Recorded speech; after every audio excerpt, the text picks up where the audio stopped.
I hope you're doing well and staying safe. For my video today, I wanted to focus on the topic of emotional caretaking burnout during the pandemic. I am all for being there for others, getting on conference calls, Zoom calls, you name it, to simply connect while we're all in quarantine. It's a great way to talk through some of the emotions that we're feeling, catch up, and so on.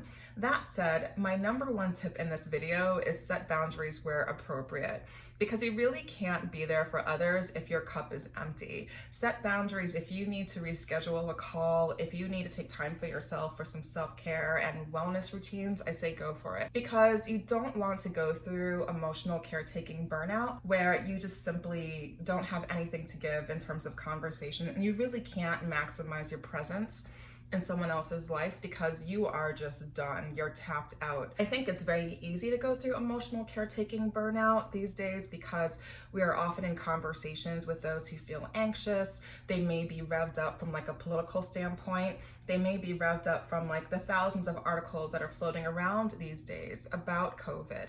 So if you need to reschedule a call or shift the conversation in another direction based on where the conversation is going, I say go for it. Some people may think, setting emotional boundaries is selfish. It's not. I feel like it's really about validating your emotions and setting boundaries where appropriate to look out for your best interests so your cup can remain as full as possible. I'll give a good example. I was recently on a call with an acquaintance where they kicked off the conversation talking about the many articles they read about racial issues associated with the pandemic. And I'm like, you know what? I was not in the mood for the conversation. He was really speaking from like an ivory tower academic perspective. He doesn't know anyone of color that has been directly impacted by the pandemic. And the way that he was approaching the conversation felt so removed, felt so emotionless. And I don't know, I just wasn't in the mindset to engage in the conversation at that moment. So I politely but intentionally shifted the conversation in a new direction.